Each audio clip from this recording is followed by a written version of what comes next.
Selamat pagi Sobat Sehat semua.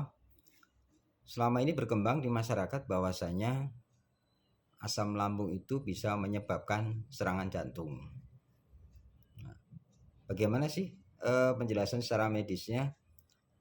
Jadi asam lambung ini terdiri dari berbagai macam diagnosa ya. Ada yang GERD, ada yang gastritis atau tukar lambung. Yang intinya semuanya penyebabnya karena asam lambung. Baru-baru ini telah dilakukan penelitian terhadap 500.000 responden. Kalau kita ngomong 500.000 kesannya kecil ya, 500.000. Jadi dibagi dua kelompok, 250.000. Satu kelompok ini GERD, yang satu kelompok lagi non GERD. Nah, dari hasil penelitian tersebut, yang kelompok non GERD 6% yang menderita serangan jantung.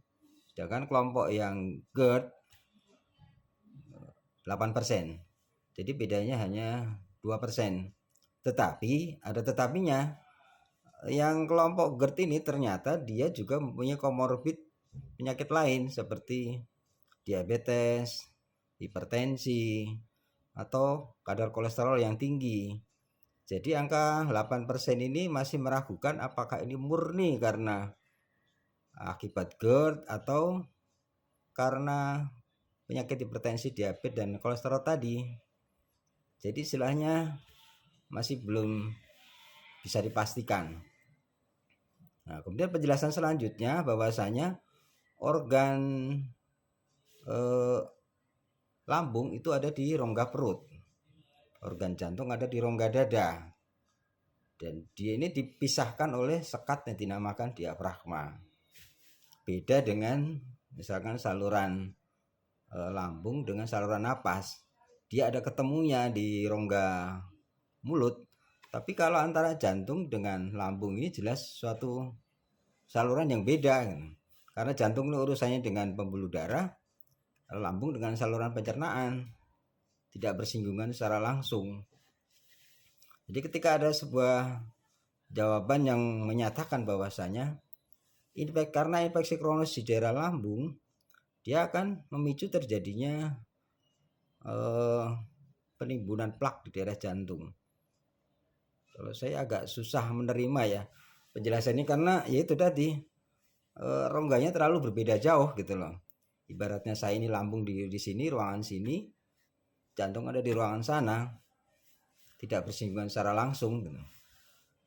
Saya lebih cenderung ke pendapat yang menyatakan ini karena pengaruh stres. Jadi seperti yang kita bahas kemarin kan, apa sih penyakit yang tidak bisa disebabkan oleh stres? Nah, dalam bukunya Dr. Chopra ada disebutkan sebuah kejadian di rumah sakit di Amerika ya, tentang seorang pasien laki-laki setengah baya. Dia datang ke UGD sebuah rumah sakit karena mengeluh nyeri dada sebelah kiri, dan dia meyakini itu adalah sebuah serangan jantung. Ketika datang ke UGD, dilakukan pemeriksaan, pemeriksaan lengkap segala macam, akhirnya diambil kesimpulan bahwasanya hasilnya normal. Tapi pasien ini kesannya masih nggak puas. Dia masih meyakini bahwa ini sebuah serangan jantung. Akhirnya pasien tersebut pulang. Bulan depan lagi dia datang ke UGD dengan keluhan yang serupa. Nah, telah dilakukan pemeriksaannya sama juga, ternyata hasil kesimpulannya tetap sama, normal. Bulan ketiga dia datang lagi juga, keluhannya masih sama. Dan kali ini benar-benar dia menderita serangan jantung dan akhirnya pasien tersebut meninggal.